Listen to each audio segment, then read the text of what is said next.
This channel does not promote any violent, harmful, or illegal activities. All content provided by this channel is meant for an educational purpose only. 2021 সালে বিধানসভা নির্বাচন আমরা দেখেছি যেখানে বিজেপির slogan ছিল আর নয় অন্যায়।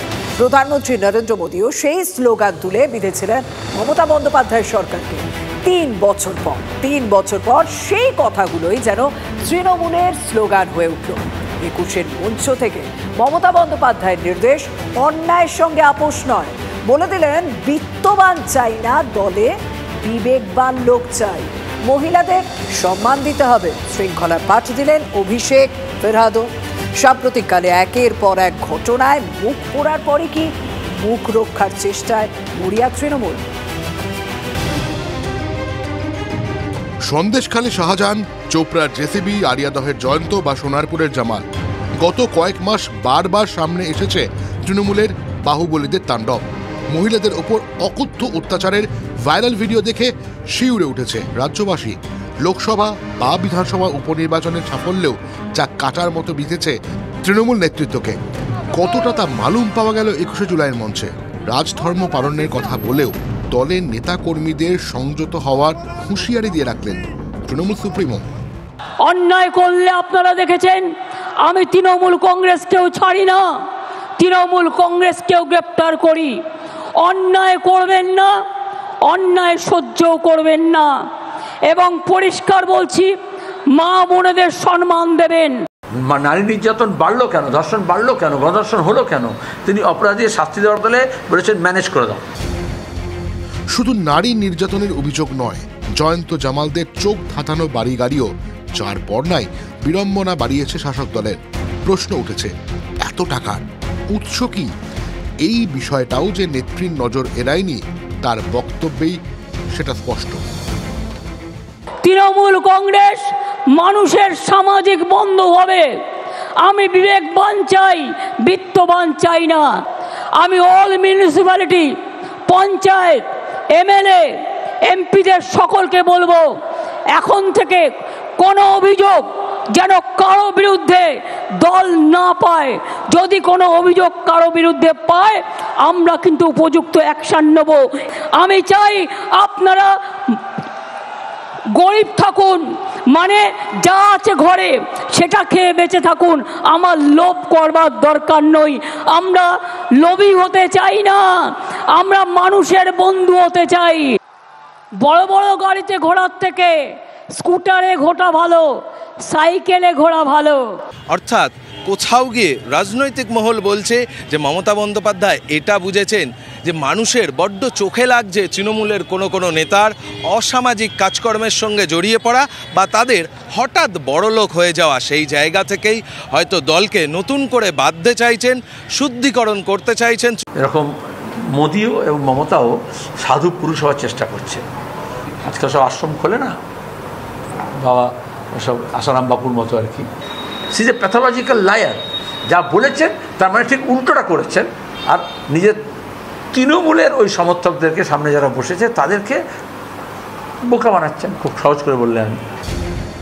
জয়ন্ত জেসিবিদের নিয়ে যখন তোলপাড় রাজ্য রাজনীতি, তখন নিভৃত বাসে ছিলেন দলের সেকেন্ড ইন কমান্ড।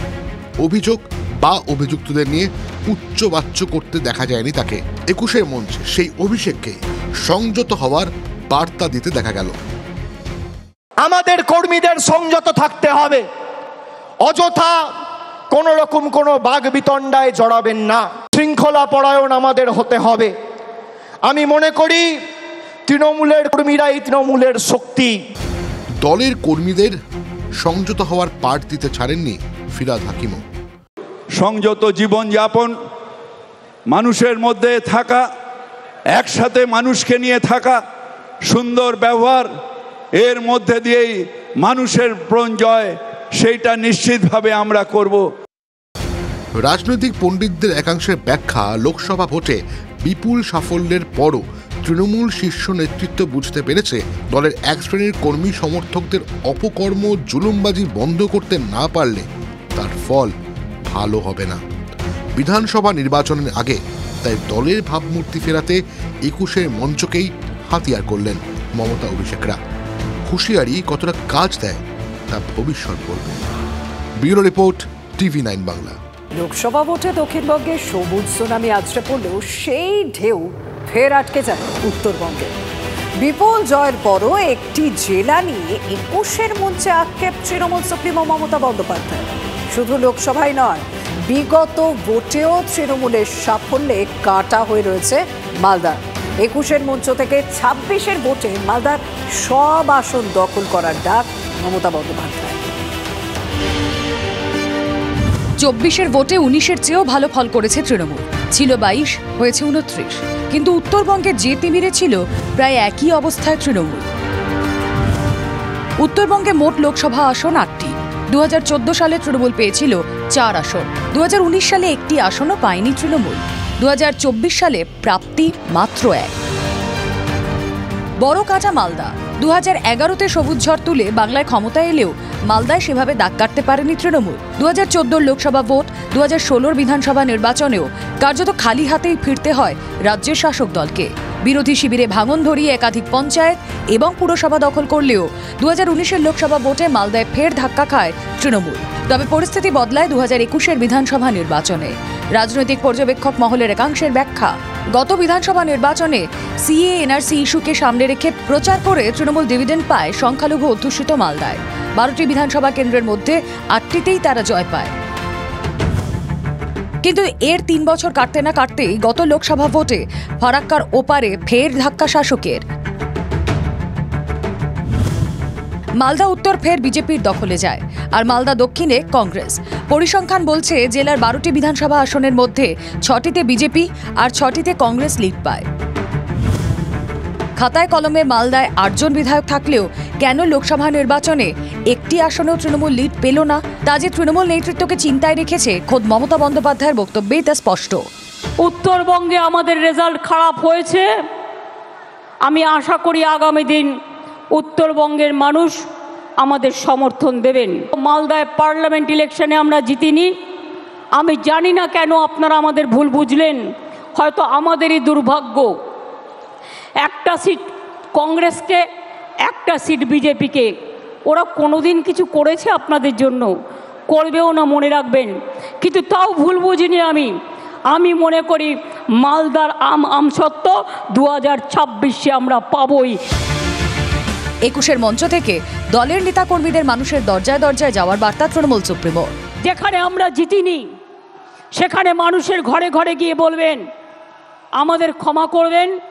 হয়তো আপনাদের বিশ্বাসযোগ্যতায় আমাদের কোনো খামতি ছিল, আগামী দিন যাতে না হয় আমরা দেখব, আমাদের আশীর্বাদ রাখবেন। উত্তরবঙ্গে লোকসভা ভোটে বিজেপির হেভিওয়েট প্রার্থী নিশীথ প্রামাণিককে হারিয়ে তৃণমূলের মুখ রক্ষা করেছেন জগদীশ চন্দ্র বসুনিয়া। তাই ২১-এর মঞ্চে প্রথমেই বক্তা হিসেবে মঞ্চে দেখা গেল জগদীশ বসুনিয়াকে। ২৪-এর মঞ্চ থেকে ২৬-এ উত্তরে জোড়াফুল ফোটানোর ডাক দেন কোচবিহারের সাংসদ। খালি কোচবিহার নয়, উত্তর বাংলার যতগুলা বিধানসভা আসন আছে ২০২৬ সাল নাগাদ আস্তে আস্তে হামারগুলা গেলা থাকি সবাই মিলি জোট বাঁধা খাবে। মালদার আমসত্ত্ব দুটোই চান তৃণমূল নেত্রী। ২১-এর মঞ্চ থেকে এদিন উত্তরবঙ্গের নেতাকর্মীদের জন্য ২৬-এর টার্গেট বেঁধে দিলেন Mamata Bandyopadhyay. Bureau report, TV9 Bangla. ২১-এর মঞ্চ থেকে দলনেত্রী হুঁশিয়ারি দিলেন, সেনাপতিও কড়া মেজাজে। বিরতি থেকে ফিরেই একেবারে অ্যাকশনে অভিষেক বন্দ্যোপাধ্যায়। পুরসভা পঞ্চায়েতের জনপ্রতিনিধিদের জন্য কড়া বার্তা দিলেন। যারা লিড দিতে পারেননি তাদের জন্য দ্রুত নামতে চলেছে শাস্তির খাড়া। ৩ মাসে ফল বলে দিলেন অভিষেক। পুজোর মধ্যে কি তাহলে কিছু নেতার পদ বিসর্জন হতে পারে? ১২ই জুন লোকসভা ভোটের ফল বেরোনোর ঠিক ৮ দিন পর ছোট বিরতি নেওয়ার কথা ঘোষণা করেছিলেন তৃণমূলের সেনাপতি। ১ মাস ৯ দিন পর প্রকাশ্যে এসেই ২১-এর মঞ্চে দাঁড়িয়ে অ্যাকশনে অভিষেক। আমি এই যে ১-১.৫ মাস কোনো রাজনৈতিক কর্মসূচিতে আপনারা আমাকে দেখেননি, তার কারণ পর্যালোচনার কাজে আমি ব্যস্ত ছিলাম। আগামী ৩ মাসের মধ্যে এর ফল আপনারা দেখবেন। ৩ মাসের মধ্যে ৪২-এ ২৯ তৃণমূলের ভালো ফলের পরও করা অভিষেক। কোথায় কোথায় অ্যাকশন হতে পারে স্পষ্ট করে দিয়েছেন তৃণমূলের সেকেন্ড ইন কমান্ড। আমি পুরসভার কাউন্সিলরের টিকিট পাবো, আমার ওয়ার্ড থেকে আমি জিতবো। আর লোকসভা বিধানসভায় দল প্রত্যাশিত আর আশানুরূপ ফল করবে না, আপনার বিরুদ্ধে দল ব্যবস্থা নেবে, যত বড় নেতার ছত্রছায়ায় আপনি থাকুন। যারাই লিড দিতে পারেননি তাদেরই কপাল পুড়তে পারে। যে যারা এই নির্বাচনে পঞ্চায়েত বা কাউন্সিলর বা মিউনিসিপ্যালিটি চেয়ারম্যান ভাইস চেয়ারম্যান থেকেও মানুষকে বোঝাতে অক্ষম হয়েছেন বা তাদের নির্দিষ্ট এলাকা থেকে প্রত্যাশিত বা আশানুরূপ ফল হয়নি, একইভাবে আমরা টাউন সভাপতির বিরুদ্ধেও ব্যবস্থা নেব, মিউনিসিপ্যালিটি চেয়ারম্যানের বিরুদ্ধেও ব্যবস্থা নেব। গ্রাম পঞ্চায়েতের ক্ষেত্রে প্রধানের বিরুদ্ধেও ব্যবস্থা হবে, অঞ্চল সভাপতির বিরুদ্ধেও ব্যবস্থা হবে, কাউকে রেয়াত করা হবে না। তৃণমূলের মুখপত্র জাগো বাংলায় অভিষেক লিখেছেন, লোকসভা ভোটের ফল উপভোগ করার, কিন্তু আত্মতুষ্টি নয়। একথা ২১-এর মঞ্চ থেকেও মনে করিয়ে দিয়েছেন অভিষেক। আগামীর লড়াই যদি আমরা ভেবে থাকি যে আগামীর লড়াইয়েও আমরা জিতব, তাহলে আত্মতুষ্টির কোনো জায়গা নেই। অর্থাৎ যেখানে খুঁত সেখানে যেমন দলের আতশ কাজ থাকবে, একইভাবে যেখানে বিরাট জয় এসেছে সেখানেও গাছাড়া মনোভাব চলবে না। ২৬কে সামনে রেখে সোজা সাপটা লক্ষ্যমাত্রা অভিষেকে। আমরা জিতব, কিন্তু এই জিত যেন ২০১৬ থেকেও বড় হয়, ২০২১-এর থেকেও বড় হয়, ২০২৪-এর থেকেও বড় হয়। অভিষেকের অ্যাকশন নিয়ে বিরোধীরা বলছেন, লক্ষ্য বাড়তেই পারেন, কিন্তু যদি ফ্রি অ্যান্ড ফেয়ার ইলেকশন হয়, আমার মনে হয় বাংলার মানুষ সঠিক সিদ্ধান্ত নেবে এবং সঠিক সিদ্ধান্ত নিয়ে ভারতীয় জনতা পার্টিকে ক্ষমতায় আসবে। ছুটি থেকে এলে বলে দেখতে সবে এখনও আমেজ কাটেনি, সুইজারল্যান্ডের আমেজ কাটুক, তারপর বললাম। অন্য দল ঘুরে আবার ফিরে আসা নেতাকর্মীদের জন্য অভিষেকের কড়া প্রেসক্রিপশন। যারা তৃণমূলে ২১-এর নির্বাচনের আগে নিঃশ্বাস নিতে কষ্ট হচ্ছে, দম বন্ধ হয়ে আসছে বলে তৃণমূল ছেড়ে বিজেপিতে গেছিল, আবার যখন ফিরে আসতে চেয়েছে আমরা কয়েকজনকে দলে নিয়েছি। আমি কথা দিয়েছিলাম যারা দলে ঢুকছে তাদের কাউকে তৃণমূল কংগ্রেসের একটা সৈনিকের উপর ছড়ি ঘোরাতে দেবো না। ৩ বছর পর আজকে তারা পারেনি। তৃণমূলে ফিরলেও অর্জুন সিংকে টিকিট দেয়নি দল। রাজীব বন্দ্যোপাধ্যায়, সব্যসাচী দত্ত তৃণমূলে ফিরেও অনেকটাই আড়ালে। এই উদাহরণগুলোই নীরবে দেখিয়ে রাখলেন অভিষেক। আসলে বিপুল জয়ের পরেও আত্মসমালোচনার মধ্যে দিয়ে ২৬-এর লড়াইয়ের প্রস্তুতি নিচ্ছে তৃণমূল কংগ্রেস। ক্যামেরায় সুদীপের সঙ্গে সৌরভ গুহ, TV9 বাংলা, কলকাতা।